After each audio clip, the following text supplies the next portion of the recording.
다윗은 사울에 의해서 이제 도망자의 신세가 됩니다.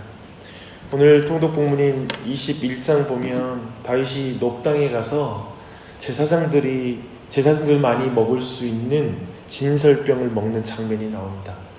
사실 진설병은 제사장들만 먹는 것이죠. 그런 의미에서 본다면 율법을 어긴 것이 됩니다.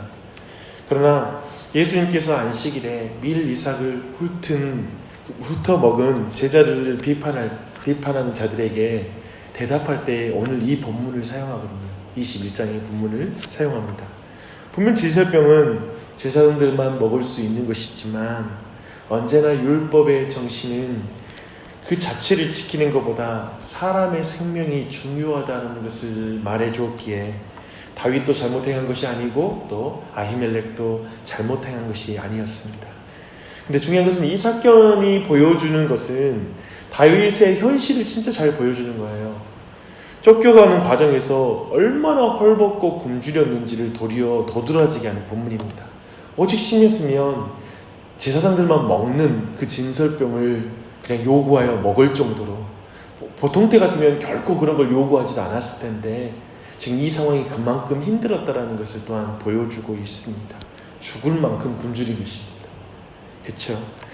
다윗은 그런데 노베에서 머물 수가 없었습니다. 결국 두려움에 휩싸여 이스라엘의 원수인 블레셋 지경인 가드 땅으로 도망을 칩니다. 그곳의 왕 아기스에게 자신의 몸을 좀 의탁하려고 하지만 아기스의 신하들이 이 다윗이 누군지를 알아보게 됩니다. 심지어 다윗을 왕이라고 부르잖아요. 사울을 왕이라고 불러야 되는데 그 정도 다윗을 정확하게 알고 있는 거예요. 근데 그 상황 속에서 그 위대한 용사인 다윗이 미친 척하고 그 상황을 벗어나게 됩니다. 이 사건은 다윗의 삶에서 가장 심각한 위기 중에 한 사건이었습니다. 이때 다윗이 쓴 시가 시편 56편이에요. 한번 봐보시게요. 이 상황을 생각하면서 이 시편을 한번 보십시오. 시편 56편입니다. 함께 읽겠습니다. 하나님이여 내게 은혜를 베푸소서. 사람이 나를 삼키려고 종일 치며 압제하나이다. 내 원수가 종일 나를 삼키려 하며 나를 교만하게 치는 자들이 많사오니 내가 두려워하는 날에는 내가 주를 의지하리이다. 내가 하나님을 의지하고 그 말씀을 찬송하올지라. 내가 하나님을 의지하였은즉 두려워하지 아니하리니 혈육을 가진 사람이 내게 어찌하리이까. 그들이 종일 내 말을 곡해하며 나를 치는 그들의 모든 생각은 사악이니라. 그들이 내 생명을 엿보았던 것과 같이 또 모여 숨어 내 발자취를 지켜보나이다. 그들이 악을 행하고야 안전하오리이까. 하나님이여 분노하사 뭇백성을 낮추소서. 나의 유리함을 주께서 계수하셨사오니 나의 눈물을 주의 병에 담으소서. 이것이 주의 책에 기록되지 아니하였나이까. 내가 아뢰는 날에 내 원수들이 물러가리니 이것으로 하나님이 내 편이심을 내가 아나이다. 내가 하나님을 의지하여 그의 말씀을 찬송하며 여호와를 의지하여 그의 말씀을 찬송하리이다. 내가 하나님을 의지하였은즉 두려워하지 아니하리니 사람이 내게 어찌하리이까. 하나님이여 내가 주께 서운함이 있사온즉 내가 감사제를 주께 드리리니 주께서 내 생명을 사망에서 건지셨음이라. 주께서 나로 하나님 앞 생명의 빛에 다니게 하시려고 실족하지 아니하게 하시지 아니하셨나이까. 아멘. 아멘. 이 시는 다윗의 근심과 그 두려움을 생생하게 보여주는 그런 시편입니다. 다윗은 이 시에서 8절에 보면 나의 눈물을 주의 병에 담으소서라고 말해요. 그리고 10절 보니까 다윗은 사울을 두려워했고요. 12절 보면 블레셋의 가도왕 아기스도 두려워했습니다. 사람이 너무 두려운 것입니다. 너무 두려운 것입니다. 그 상황 속에 또한 이 시편을 쓴 것이죠.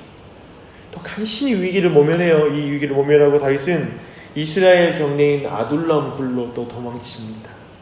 거기서 그는 그의 가족들과 함께 400명의 환난당하는 자, 빚진 자, 원통한 자들을 만나게 돼요.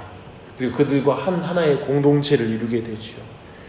이때 그가 쓴 시가 시편 34편입니다. 이것이 34편은 또 아기스 왕에서 아기스에게서 벗어나는 것과 또 관련되기도 해요. 근데 그 과정 속에 있는 것이에요. 33편 한번 봐보십시다.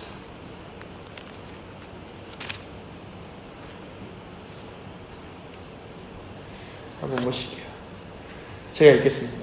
내가 여호와를 항상 송축하며 내 입술로 항상 주를 찬송하리이다. 내 영혼이 여호와를 자랑하니 곤고한 자들이 이를 듣고 기뻐하리로다. 나와 함께 여호와를 광대하시다 하며 함께 그의 이름을 높이세. 내가 여호와께 간구하며 내게 응답하시고 내 모든 두려움에서 나를 건지셨도다. 그들이 주를 앙망하고 광채를 내었으니 그들의 얼굴은 부끄럽지 아니하리로다. 이 곤고한 자가 부르짖음에 여호와께서 들으시고 그의 모든 환난에서 구하셨도다. 여호와의 천사가 주를 경외하는 자를 둘러 진치고 그들을 건지신도다. 너희는 여호와의 선하심을 맛보아할지어다. 그에게 피하는 자는 복이 있도다. 너희 성도들아 여호와를 경외하라. 그를 경외하는 자에게는 부족함이 없도다. 젊은 사자는 궁핍하여 줄일지라도 여호와를 찾는 자는 모든 좋은 곳에 부족함이 없으리로다. 너희 자녀들아 와서 내 말을 들으라. 내가 여호와를 경외하는 법을 너희에게 가르치리로다. 생명을 사모하고 연수를 자랑하여 복받기 오를 원하는 사람이 누구뇨? 내 혀를 악에서 금하며 내 입술을 거짓말에서 금할지어다. 악을 버리고 선을 행하며 화평을 찾아 따를지어다. 여호와의 눈은 의인을 향하시고 그의 귀는 그들의 부르짖음에 기울이신도다. 여호와의 얼굴은 악을 행하는 자를 향하사 그들의 자취를 땅에서 끊으려 하신도다. 의인이 부르짖음에 여호와께서 들으시고 그들의 모든 환난에서 건지셨도다. 여호와는 마음이 상한 자를 가까이 하시고 중심으로 통회하는 자를 구원하신도다. 의인은 고난이 많으나 여호와께서 그의 모든 고난에서 건지신도다. 그의 모든 뼈를 보호하시며 그 중에서 하나도 꺾이지 아니하도다.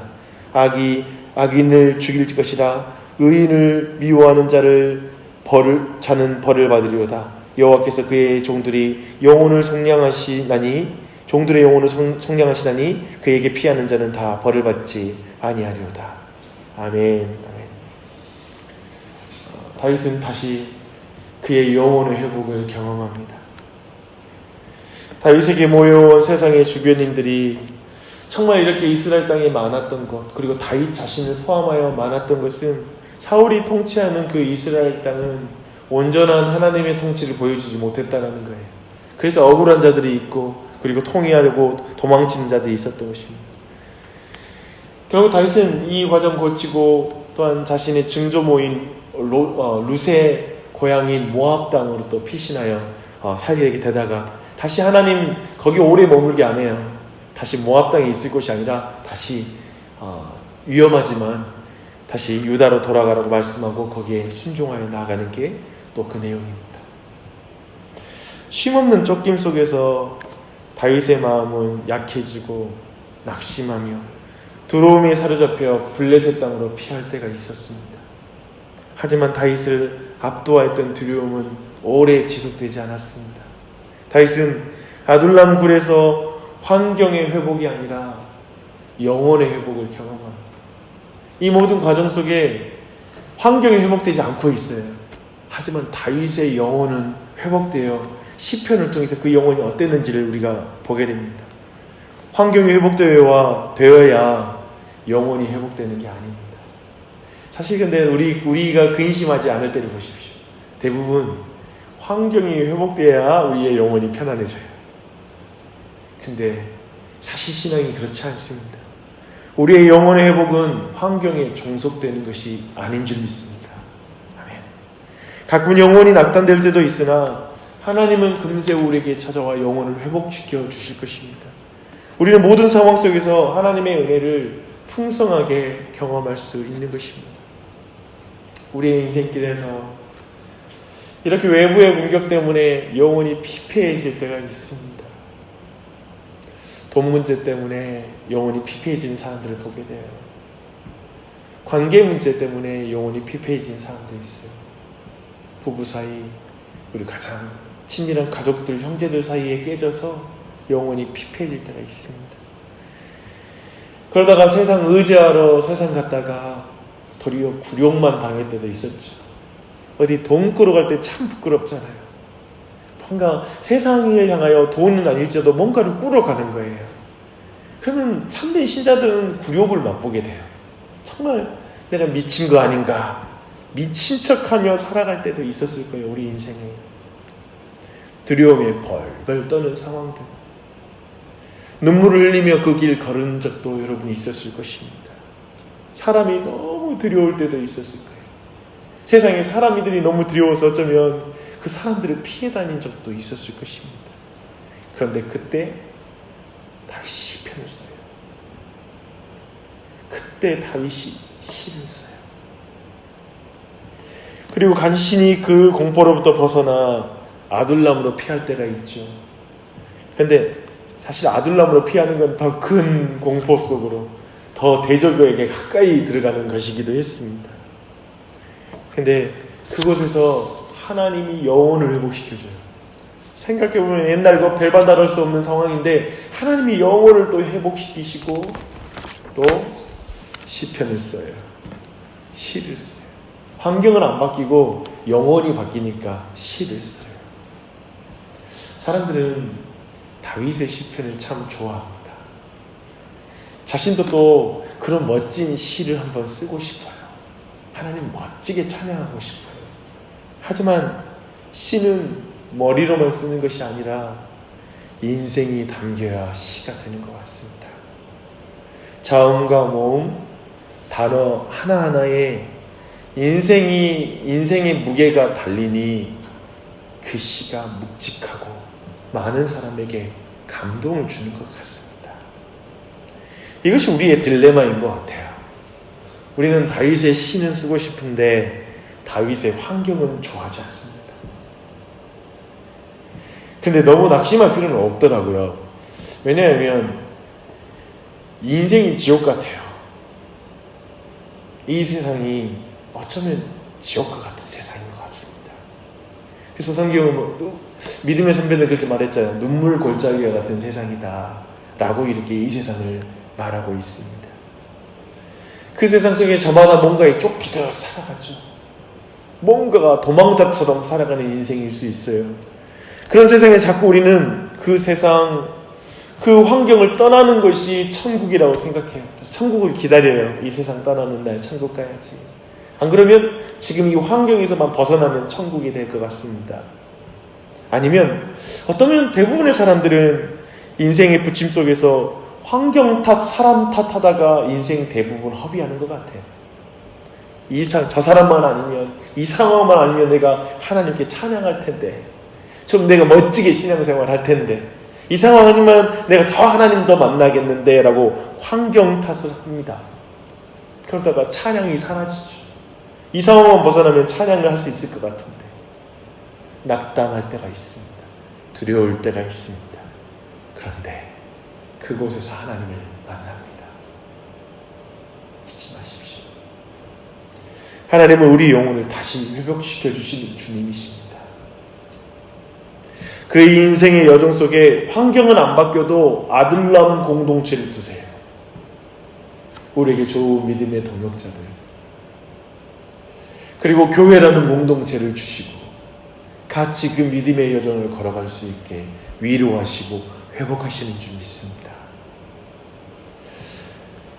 코로나가 닥칠 줄 누가 알았겠어요? 그렇죠? 이런 격변한 상황 속에서 우리의 영혼의 상태는 어떻습니까? 돌아보십시다. 그리고 이 영혼의 상황 속에 우리가 시를 고백할 수 있는, 찬양을 고백할 수 있는 건 우리의 영혼의 회복에 달려있지 코로나가 종식되는 것과 관련이 없음을 기억하십시오. 그건 크게 중요하지 않아요. 지금 이 상황 속에 하나님을 만나십시오. 그러려고 이 자리에 나와 있죠. 주님을 더 깊이 만나십시오. 그 속에서 우리가 흔들리지 않는 이유는 하나님의 선하심과 그분의 자비와 그분의 은혜가 우리를 붙들고 있기 때문인 줄 믿습니다. 어쩌면 그 상황 속에 하나님 우리를 야 아둘람으로 가라. 모압이 더 안전한데 겨우 피했는데 뭐 다시 아둘람으로 가. 이렇게 다시 헤레스풀로 들어가게 되고 다시 유다 땅으로 돌아가라고 해서 우리는 또 그 상황 세상 속으로 더 들어갈 수 있어요. 그러나 그 가운데 하나님이 함께 하시는 줄 믿습니다. 그분의 은혜로 말미암아 간과하나 여러분이 됐으면 좋겠고 여러분 자신만이 아니라 우리 가족들 그리고 우리 온 교회 교우들 모두가 이 상황 속에서 더욱 공동체가 되게 해달라고, 그래서 더욱 구제에 힘쓰고 더욱 서로를 위해서 기도하는 일에 힘쓰고 더욱 자주 연락하고 하면서 공동체가 더욱더 하나님의 은혜와 평강 속에 지켜질 수 있도록 함께 기도해 주시기 부탁드립니다. 기도하겠습니다.